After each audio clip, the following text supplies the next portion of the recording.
안녕하세요, 여러분. 오늘은 최근 큰 화제가 되고 있는 이재명 정부의 비탄감 정책에 대해 자세히 알아보겠습니다. 총 22조 6천억 원 규모의 이 대대적인 정책이 과연 누구를 위한 것이고 어떤 내용을 담고 있는지, 그리고 왜 이렇게 찬반 논란이 뜨거운지 함께 살펴보겠습니다. 먼저 이 정책의 전체적인 모습을 보겠습니다. 이재명 정부의 비탄감 정책은 크게 3개의 기둥으로 구성되어 있습니다. 첫 번째는 배드뱅크를 통한 채무 조정 프로그램입니다. 이는 가장 큰 규모로 약 113만 명을 대상으로 하고 있습니다. 두 번째는 새출발기금 확대 정책으로 주로 소상공인들을 대상으로 합니다. 약 10만 1천 명이 혜택을 받을 예정입니다. 세 번째는 성실 상환자 우대 프로그램으로 지금까지 성실하게 빚을 갚아온 19만 명에게 혜택을 주는 내용입니다. 전체적으로 보면 약 142만 명이 이 정책의 혜택을 받게 되며 총 규모는 22조 6천억 원에 달합니다. 이는 정말 엄청난 규모입니다. 가장 주목받고 있는 것이 바로 배드뱅크를 통한 채무 조정 프로그램입니다. 이 프로그램의 대상은 매우 구체적입니다. 7년 이상 장기간 연체된 무담보 개인 채무가 5천만 원 이하인 사람들이 대상입니다. 여기에 더해 중위소득 60% 이하여야 합니다. 그런데 여기서 정말 놀라운 부분이 있습니다.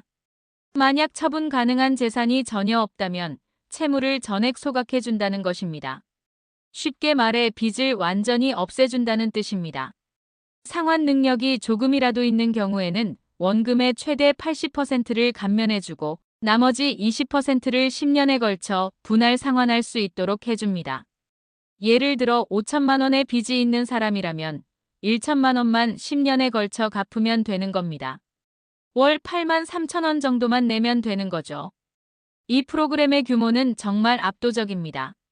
약 113만 명이 대상이고 총 16조 4천억 원의 채무가 탕감됩니다. 재원은 총 8천억 원이 투입되는데 절반인 4천억 원은 추경으로 마련하고 나머지 4천억 원은 금융권이 지원합니다. 3부 새출발기금 확대 마이너스 소상공인을 위한 희망. 두 번째 기둥인 새출발기금 확대 정책은 주로 소상공인들을 대상으로 합니다.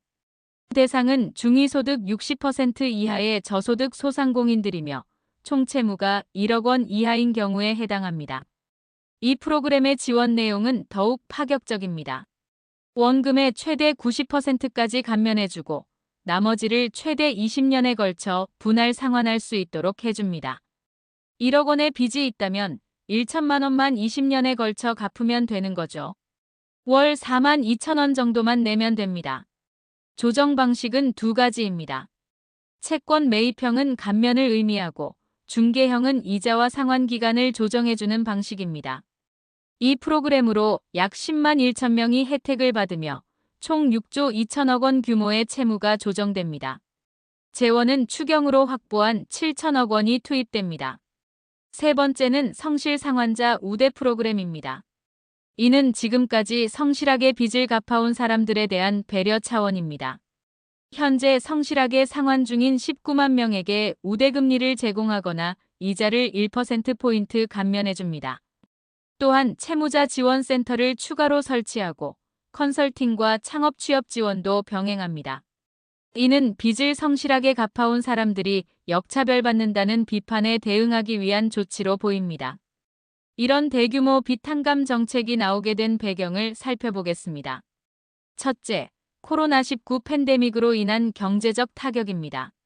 많은 서민들과 소상공인들이 불가피하게 빚을 지게 되었고 이들이 정상적인 경제활동으로 복귀할 수 있도록 도와주겠다는 취지입니다. 둘째, 장기 연체자들의 사회 복귀를 돕겠다는 의도입니다.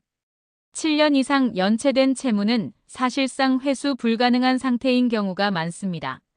이런 상황에서 계속 연체 기록이 남아있으면 이들은 영원히 경제활동에서 배제될 수밖에 없습니다. 셋째, 소비 진작을 통한 경제 활성화 효과를 기대하고 있습니다. 빚에 짓눌려 있던 사람들이 다시 소비할 수 있게 되면 전체 경제에도 긍정적인 영향을 미칠 것이라는 계산입니다. 이 정책을 지지하는 사람들의 논리를 살펴보겠습니다. 첫째, 경제적 곤경에 빠진 취약계층에게 새로운 기회를 제공한다는 점입니다.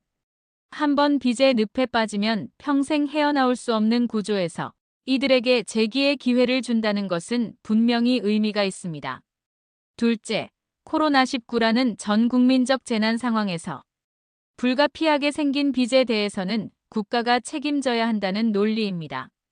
개인의 잘못이 아닌 사회적 재난으로 인한 피해를 사회가 함께 나눠져야 한다는 것입니다.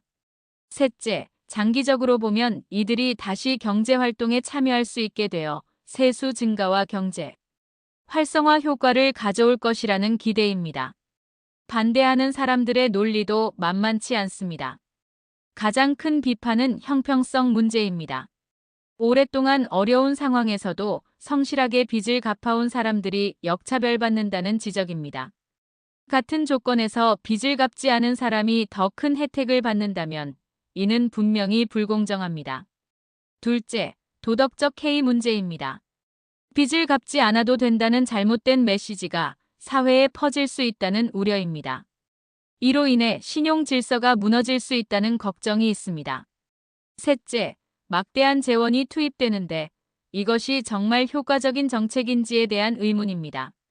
15조 원이 넘는 돈이 들어가는데 이 돈을 다른 방식으로 사용하는 것이 더 효과적일 수도 있다는 주장입니다. 이 정책이 실제로 시행될 때 예상되는 문제점들도 있습니다. 첫째, 대상자 선정의 공정성 문제입니다.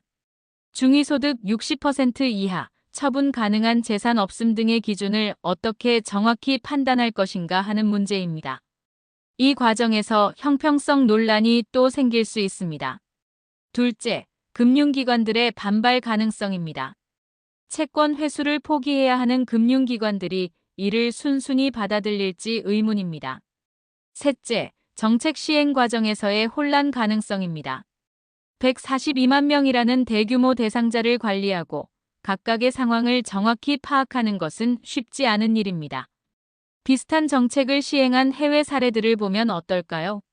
미국은 2008년 금융위기 때 모기지 채무 조정 프로그램을 시행했습니다. 하지만 이는 주로 주택담보대출에 국한된 것이었고 지금처럼 광범위한 것은 아니었습니다. 독일은 개인 파산 제도를 통해 6년간 성실히 상환하면 나머지 채무를 면제해주는 제도가 있습니다. 하지만 이것도 지금 우리나라 정책만큼 파격적이지는 않습니다.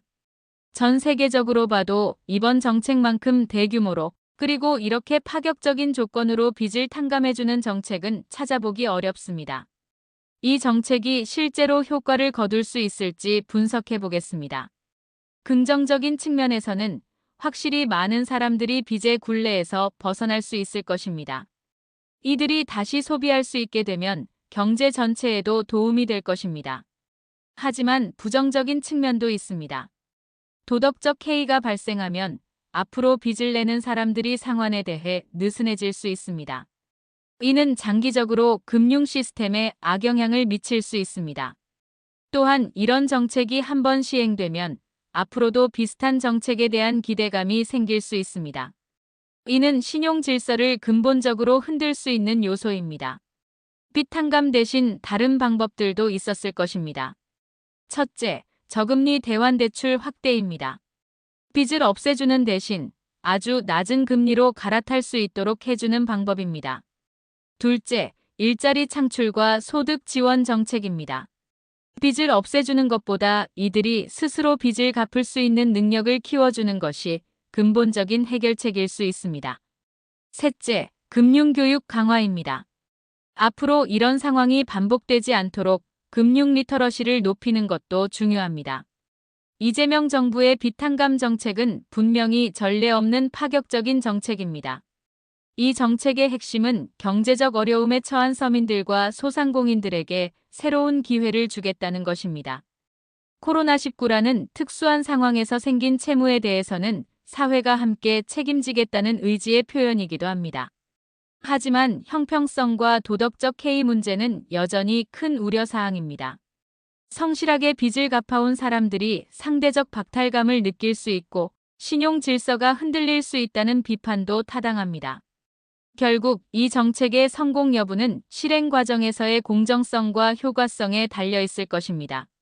정말로 도움이 필요한 사람들에게만 혜택이 돌아가고 도덕적 해이가 발생하지 않도록 세심하게 관리해야 할 것입니다. 22조 6천억 원이라는 막대한 규모의 정책인 만큼 그 결과는 우리 사회 전체에 큰 영향을 미칠 것입니다. 앞으로 이 정책이 어떻게 시행되고 어떤 결과를 가져올지 지켜봐야 할 것 같습니다. 여러분은 이 정책에 대해 어떻게 생각하시나요? 댓글로 의견을 남겨주시기 바랍니다. 감사합니다.